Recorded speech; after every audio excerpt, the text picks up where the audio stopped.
আমাকে আর মেরো না মা, আমার খুব ব্যথা লাগে। আবার আমাকে মা বললি? তোকে বলেছি না আমাকে মা বলে একদম ডাকবি না, একটা অপয়া মেয়ে কোথাকার। মাটা গেল, কেন যে তোকে সঙ্গে নিল না? মহারানী মরে গিয়ে বেঁচে গেল, আর আমার গলায় তোকে ঝুলিয়ে দিয়ে গেল। আমার নিজের মা চলে যাওয়ার পর থেকে তো আমি তোমাকেই আমার নতুন মা ভেবে ভালোবেসেছি। তুমি আমার একটু ভালোবাসা দিতে পারো না? আমি কি অন্যায় করেছি? না না, তুমি অন্যায় করতে যাবে কেন? অন্যায় তো আমি করেছি। যত সব ন্যাকাম। আমি বলে দিচ্ছি, আজ থেকে তোর একবেলা খাওয়া বন্ধ। যতদিন না তুই কিছু রান্নার জন্য জোগাড় করছিস, ততদিন একবেলা খাবার পাবি। যা এখন পুকুর ঘাট থেকে বাসনগুলো মেজে আয় দেখি তাড়াতাড়ি।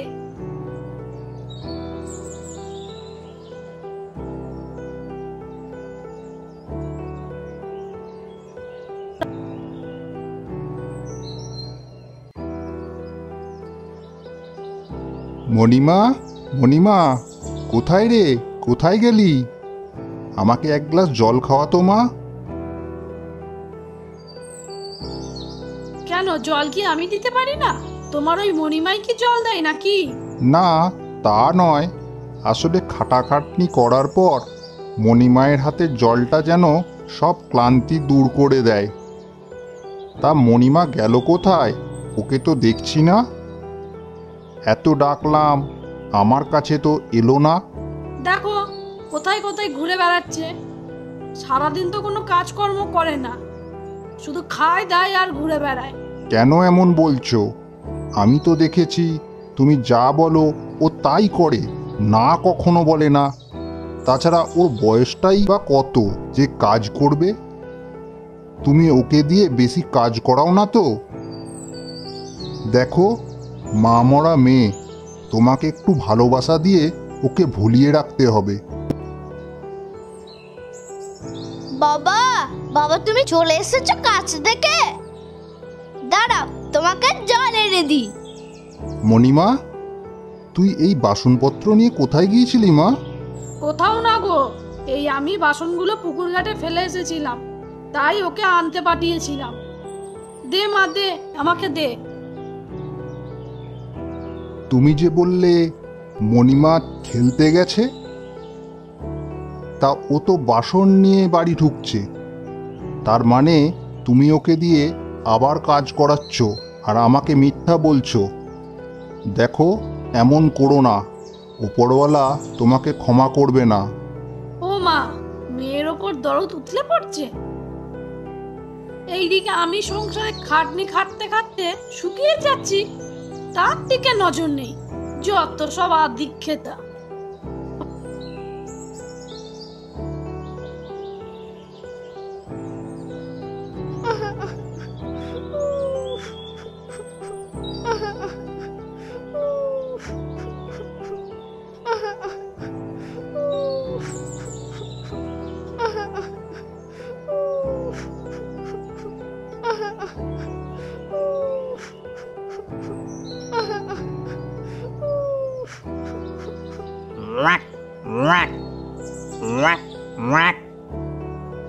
এই মেয়ে, এই মেয়ে, তুমি কাঁদছো কেন?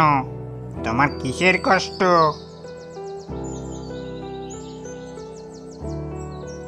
কে কথা বলছো? আমার সামনে এসো। এই তো, আমি তোমার পাশেই আছি। এদিকে দেখো। ও মা, কি সুন্দর একটা ব্যাঙ! তুমি কথা বলতে পারো? হ্যাঁ, আমি কথা বলতে পারি।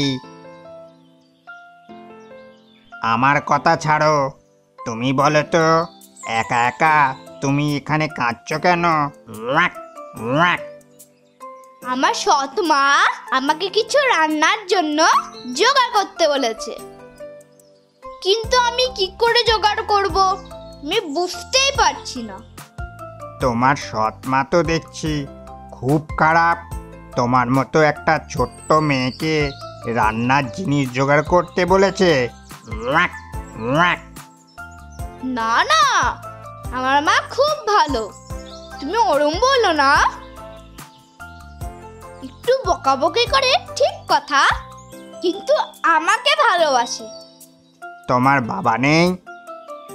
আছে তো, আমার বাবা আমাকে খুবই ভালোবাসে। আমার বাবাকে না বলে আমি এখানে এসে কাঁদছি। ঠিক আছে, ওয়াক, ওয়াক। তুমি আর কান্না করো না। আমার কথা মন দিয়ে শোনো। আমি তোমার সাথে তোমার বাড়ি যেতে চাই। Walk, walk. তুমি আমার বাড়ি যাবে? তাহলে আমার খুব মজা হবে। আমার তখন মন খারাপ হবে, তোমার সাথে গল্প করব। আমার তো কোনো বন্ধু নেই, তুমি কি আমার বন্ধু হবে? Walk, walk. বন্ধু হব কি গো মেয়ে? আমি তো তোমার বন্ধু হয়েই গেছি। হা হা হা হা। ওয়াক, ওয়াক। চলো তাহলে আমার সাথে আমার বাড়ি। দাঁড়াও, কি হলো? দাঁড়াও। আগে তোমার রান্নার জিনিস জোগাড় করি। Walk, walk. একটা কাজ করো তো, তুমি তোমার চোখটা বন্ধ করে আমার দিকে হাত দুটো বাড়াও। Walk, walk. কেন? কি হবে? প্রশ্ন না করে যা বলছি করো না একবার। Walk, walk. এবার চোখ খুলে দেখো। আহা হা হা, আহা হা হা, কি আনন্দ, কি আনন্দ!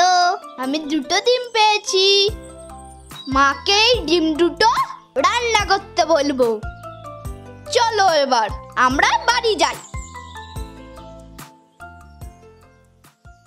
আমি কি নিয়ে এসেছি? এই যে মহারানী, কোথায় ছিলেন এতক্ষণ? বাড়ির কাজগুলো কে করবে? আমি? আবার বাড়িতে এসে এমন চেঁচাচ্ছে যেন কোন মহৎ কাজ করে এলেন। মেয়েটি যে বলল তার মা খুব ভালো, এই তার নমুনা। ছি ছি ছি। Walk, walk. মাও এমন হয়। Walk, walk. এই দেখো আমি কি নিয়ে এসেছি। কই দেখি। এই দেখো, এবার আমাকে দুবেলা খেতে দেবে তো মা? আবার তুই আমাকে মা বলে ডাকছিস? তোর মুখে মা ডাক আমি শুনতে চাই না। যা, এখন কাজগুলো করে ফেল তাড়াতাড়ি। মণিমার খাওয়া হয়ে গেছে? হ্যাঁ, ও তো আগেই খেয়ে নিয়েছে। আর খেতে খেতে কথা বলো না তো। খাওয়াটা শেষ করে শুতে যাও।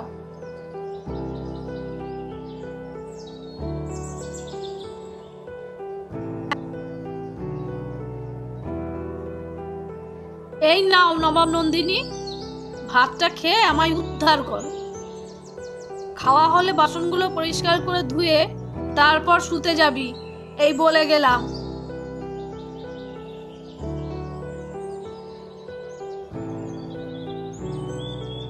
তোমার এত কষ্ট, তুমি তো আমাকে কিছুই বলনি। Walk, walk. তোমার মনটা খুব ভালো।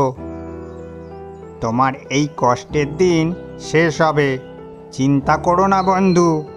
Walk, walk.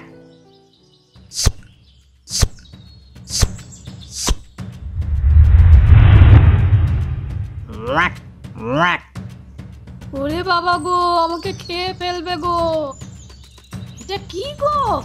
আমাকে খেয়ে ফেলবে গো। Walk, walk. তুমি অনেক কষ্ট দিয়েছো এই ছোট্ট মেয়েটাকে। নিজের মা মরে যাওয়ার পরও তোমাকে নিজের মায়ের মতো বেশি ভালোবেসেছে। এমনকি আমাকেও বলেছে ওয়াক, ওয়াক, ওর মা নাকি খুব ভালো। এই ভালোর নমুনা আমি এখনই তোমাকে গিলে খাবো। না না না বন্ধু, তুমি এটা করতে পারো না। আমি তোমাকে মায়ের কোনো ক্ষতি করতে দেব না। আমি মাকে খুব ভালোবাসি, নিজের মাকে হারিয়েছি, এই নতুন মাকে আর আমি হারাতে পারবো না। তুমি মাকে ছেড়ে আমাকে খেয়ে নাও। মণিমা, মণিমা, তুই আমাকে এত ভালোবাসিস, আমি তোর ওপর এত অত্যাচার করার পরও তুই আমাকে বাঁচাচ্ছিস। আহা, আমাকে তুই ক্ষমা করে দে। আহা, আমি জানতাম তুমি তোমার ভুল একদিন বুঝতে পারবে।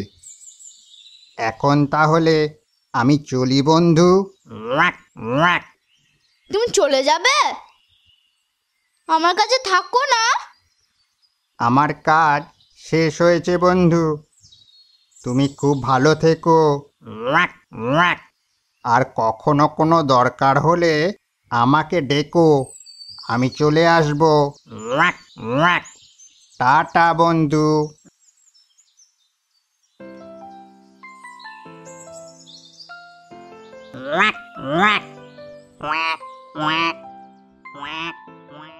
গ্রামে বাস করত এক দরিদ্র কৃষক। তার ছিল এক মেয়ে। মেয়েটিকে জন্ম দেওয়ার সময় তার মা মারা গিয়েছিল। মেয়েটির নাম ছিল অহনা। একদিন কৃষক কাজ করতে মাঠে যাওয়ার সময় একটা বাচ্চা ছেলেকে রাস্তায় পড়ে থাকতে দেখল। বাচ্চাটিকে দেখে কৃষকের মায়া হলো। আরে, এই অসহায় নিষ্পাপ বাচ্চাটিকে এখানে কে ফেলে রেখে গিয়েছে? বাচ্চাটিকে কোলে তুলে নিয়ে সে বাড়িতে গেল। এই দেখে অহনা খুব খুশি হলো এবং বাবাকে বলল, বাচ্চাটি কে বাবা? বাচ্চাটিকে আমি চিনি না, রাস্তায় কুড়িয়ে পেয়েছি। কি সুন্দর, তাই না? আজ থেকে ওকে আমি আমার ভাইয়ের মতো আদর করব। ওর নাম হবে অরুণ। দুই ভাই বোন আস্তে আস্তে বড় হতে লাগলো।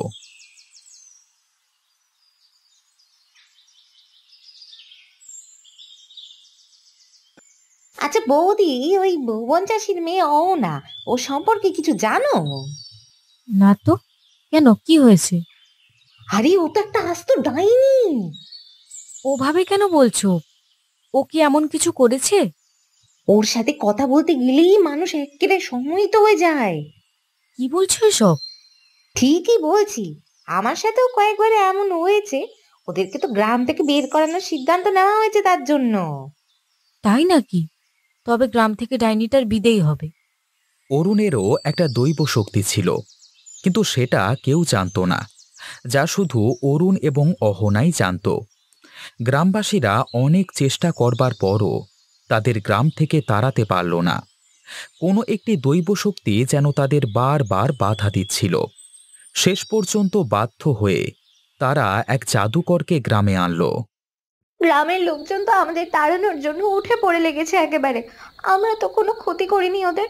আমাদের সাথে যারা খারাপ ব্যবহার করেছে, আমি তো শুধু তাদেরকেই সম্মোহিত করেছি। একটা না একটা সমাধান বের করতেই হবে। রাত তখন 10টা। তারা দুই ভাই বোন বাবার আসবার জন্য অপেক্ষা করতে করতে ঘুমিয়ে পড়ল। সকালে উঠে তারা বলতে লাগলো, দিদি, বাবা তো এখনো আসেনি রে। ওরা বাবাকে কিছু করেনি তো? চল বাবাকে খুঁজতে বেরোই। কিছু দূর যাওয়ার পর তারা মাঠের পাশে কাউকে পড়ে থাকতে দেখল। চল তো দিদি, দেখে আসি ওইখানে কে। ওরা সেখানে গিয়ে দেখল তাদের বাবার মৃতদেহ। তা দেখে তারা খুব কাঁদতে লাগলো। গ্রামবাসীরা আমাদের বাবাকে এভাবে এভাবে মেরে ফেললো। আমি এর বদলা নিয়েই ছাড়বো। এদিকে গ্রামবাসীরা জাদুকরকে নিয়ে পরামর্শ করতে বসল। ওই চাষিকে তো মেরেই ফেললাম, এখন আমাদের বাধা দেওয়ার কেউ থাকবে না। এখন আপনি বলুন, কি করতে হবে আমাদের? মেয়েটিকে ধরে আন, আমি ওকে বশ করব। কিন্তু ওকে বশ করে কি হবে? ওকে বশ করে আমি ওর সব শক্তি নিয়ে নেব। গ্রামবাসীরা অহনাকে জাদুকরের কাছে নিয়ে এলো। অরুণ তাদের অনেক বাধা দেওয়ার চেষ্টা করল, কিন্তু পারল না। জাদুকর গ্রামবাসীদের উদ্দেশ্য করে বলল, তোমরা এখন এখান থেকে সবাই যাও। ওদিকে অরুণ জাদুকরকে মারতে বনের সমস্ত পশু পাখিকে বশ করে আনল।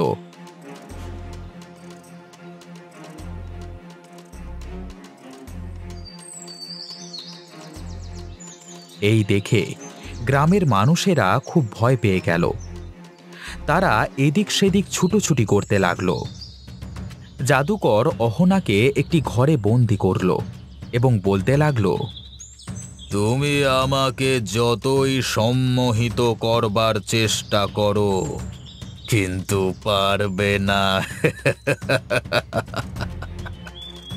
আমাকে ছেড়ে দাও, আমি কোনো ডাইনি নই, আমি কোনো খারাপ কাজ করিনি। চুপ, একদম বেশি কথা বলবে না। একটু পর তুমি আমার হাতে বশ হবে। তুই চাইলেও আমাকে তোরা বশ করতে পারবি না। জাদুকর মন্ত্র পড়তে লাগলো। হঠাৎ বাইরে থেকে বিভিন্ন পশু পাখির আওয়াজ আসতে লাগলো। জাদুকর দরজা খুলে বাইরে গিয়ে দেখল অহনার ভাই অরুণ একটা বাঘের উপর বসে বনের সব পশুকে নিয়ন্ত্রণ করছে। জাদুকর বুঝতে পারল যে সে যদি এখন অহনার কিছু করবার চেষ্টা করে তাহলে অরুণ তাকে ছেড়ে দেবে না। তাই সে পালানোর পথ খুঁজতে লাগলো। পালানোর কোনো পথ নেই, চারিদিকে পালানোর পথ বন্ধ করে দিয়েছি। আমাকে ছেড়ে দাও, আমাকে ছেড়ে দাও, আমি এমন কাজ আর কখনো করব না, কখনো না। তখন জাদুকর তার জাদু পশু পাখির দিকে নিক্ষেপ করল, কিন্তু পশু পাখিগুলো আরো উত্তেজিত হয়ে গেল। জাদুকর তাদের অনেক মারবার চেষ্টা করল, কিন্তু পারল না। অরুণ ইশারা করা মাত্রই উত্তেজিত পশু পাখি জাদুকরকে আক্রমণ করল এবং তাকে মেরে ফেলল। এই ফাঁকে অরুণ ঘরে ঢুকে অহনাকে মুক্ত করে আনল। তারপর আরেকটি কাজ বাকি আছে, চলো দিদি। আবার কি কাজ? আমাদের শত্রুদের শাস্তি দিতে হবে। ঠিক আছে, চল। বনের পশু পাখিরা বনে ফিরে গেল। তারা দুই ভাই বোন গ্রামের সব লোককে একত্রিত হতে বলল। গ্রামবাসীরা সবাই একত্রিত হলো এবং বলল, আমাদের আমাদের ক্ষমা করে দাও, আমাদের ভুল হয়ে গেছে। তোমরা আমাদের কোনো ক্ষতি করনি, কিন্তু তবুও আমরা তোমাদের অনেক বড় ক্ষতি করেছি, ক্ষমা করে দাও। আচ্ছা, তোমাদের ক্ষমা করে দিলাম, কিন্তু পরের বার যেন কারো নামে মিথ্যা অপবাদ না দেওয়া হয়। তাই হবে, তাই হবে। ওরে বাবা, তবে তবে আমরা জানতে চাই এই দৈব শক্তি তোমরা কোথায় পেলে? আমার আসল বাবা মা মানুষ নয়। আমি যখন ছোট ছিলাম তখন একটা জায়গা থেকে আসবার সময় একটা গাছের নিচে বিশ্রাম নিচ্ছিলাম। হঠাৎ মানুষ চলে আসায় মা বাবা তাড়াতাড়িতে যাবার সময় আমাকে ফেলে চলে যায়। তখন দিদির বাবা আমাকে বাড়িতে নিয়ে আসে। দিদি আর বাবা আমাকে খুব ভালোবাসতো, তাই আমার আসল মা বাবা যখন নিতে আসে তখন আমি ফিরে যাইনি। আমাকে শত্রুর হাত থেকে রক্ষা করার জন্য মা বাবা দিদিকে ওই শক্তি দিয়েছিলেন। আমি মা বাবাকে কথা দিয়েছিলাম যখন আমার এই ক্ষমতা সম্পর্কে সবাই জানতে পারবে তখন আমি তাদের কাছে ফিরে যাব। এখন আমার সময় হয়েছে চলে যাওয়ার। আমি চলে যাওয়ার সাথে সাথেই দিদির ক্ষমতা শেষ হয়ে যাবে। তাই আমি সিদ্ধান্ত নিয়েছি আমি চলে যাওয়ার আগে দায়িত্ববান কারোর হাতে দিদিকে তুলে দিয়ে যাব। আমি আমার একমাত্র ছেলের জন্য অহনাকে বউ করে নিয়ে যেতে চাই। দিদি, তুই রাজি তো? তুই যা চাইবি তাই হবে, কিন্তু তুই চলে গেলে আমি কি করে থাকবো? আমি তোকে মাঝে মাঝে দেখতে আসবো দিদি। অরুণ ধুমধাম করে তার দিদির বিয়ে দিল এবং সে দিদির কাছ থেকে বিদায় নিয়ে তার বাবা মায়ের কাছে চলে গেল।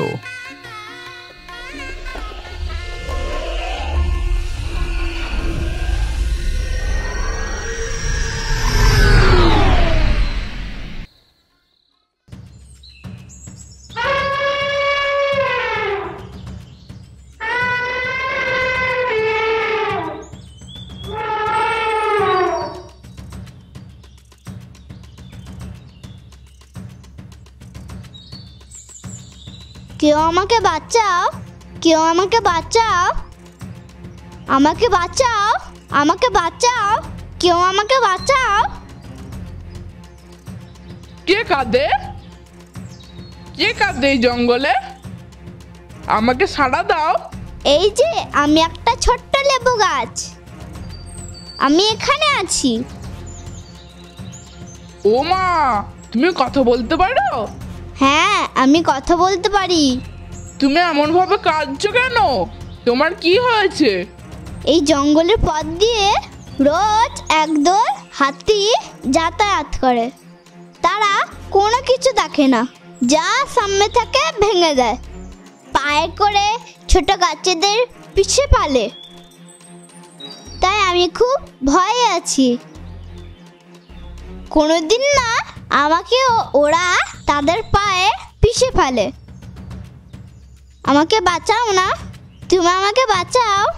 ঠিক আছে, আমি তোমাকে আমার সাথে আমার বাড়ি নিয়ে যাব। তুমি আমার প্রাণ বাঁচাচ্ছ, সুযোগ পেলে আমিও তোমাকে সাহায্য করব।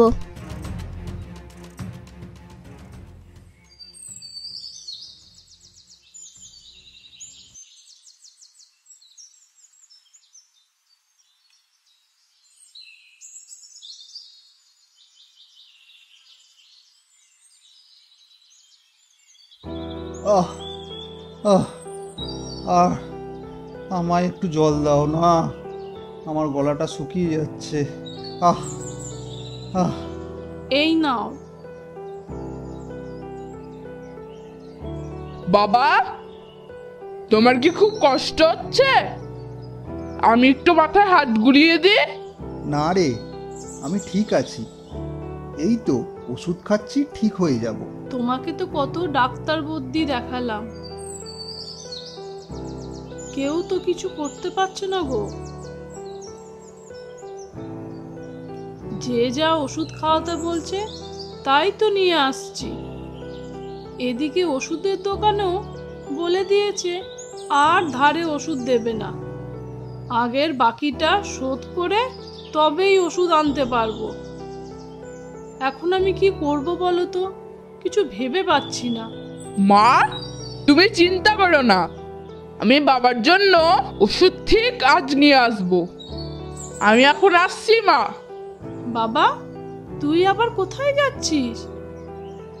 তোকে কোথাও যেতে হবে না, আমি ঠিক ব্যবস্থা করব। তুই এখানে একটু বাবার কাছে বস দেখি। না মা, আমি যাই না। না বললাম তো, তুই এখানেই থাক।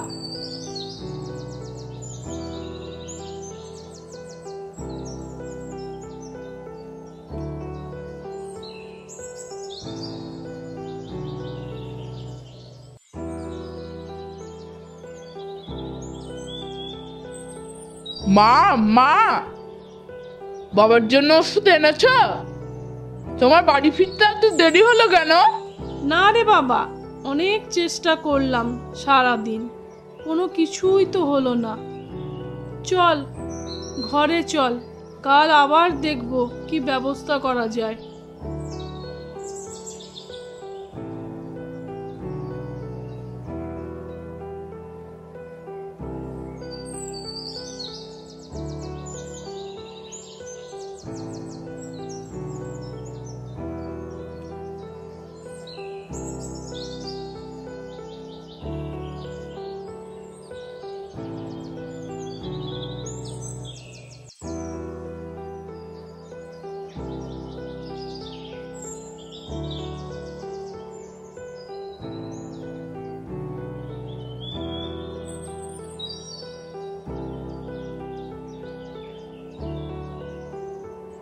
জল, জল, জল। তোমার কি হয়েছে? তুমি কি জল খাবে? আর আমি বেশিক্ষণ বাঁচবো না মনে হয়। আমার একটা কঠিন রোগ হয়েছে, তাই আমি আমার পরিবারের কাছে যাচ্ছিলাম, কিন্তু আর মনে হচ্ছে আমি তাদের কাছে যেতে পারবো না। তুমি যদি আমাকে একটু জল দাও, তাহলে হয়তো শেষ নিঃশ্বাসটা বাঁচিয়ে আমার পরিবারের কাছে পৌঁছাতে পারি। জল জল একটু জল দাও আমাকে। আমার কাছে তো একটু জল নেই, এখন কি করি? ঘর থেকে জল আনতে আনতে পাখিটা মরে যাবে মনে হয়। এই তো একটা উপায় পেয়েছি। জল নেই তো কি হয়েছে, এই লেবুর রস দিয়ে পাখিটার টেস্টটা মিটাই।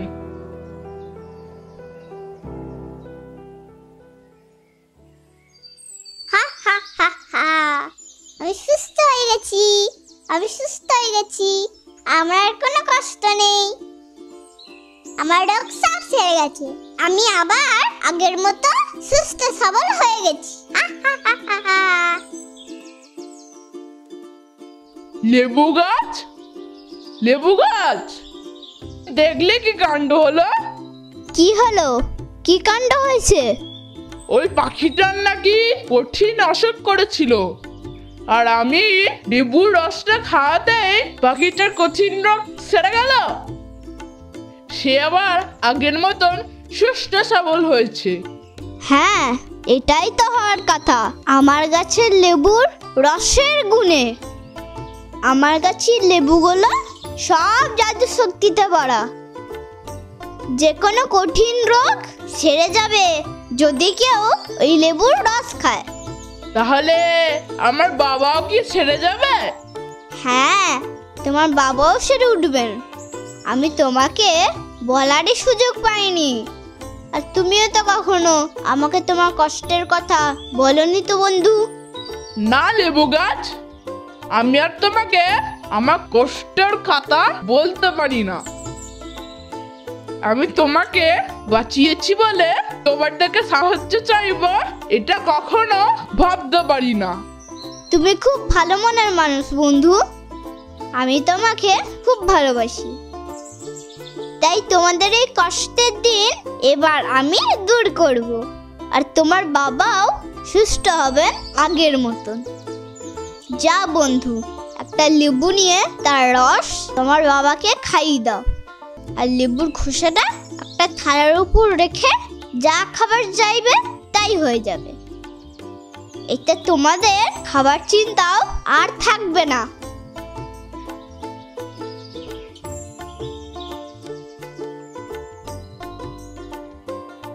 মা, মা, আমি বাবাকে সুস্থ করার উপায় পেয়ে গেছি। এই দেখো।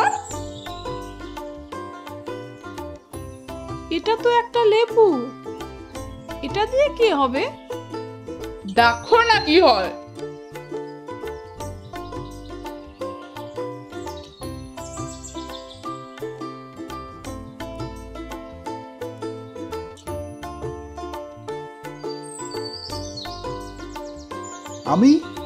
আমি সম্পূর্ণ সুস্থ হয়ে গেছি।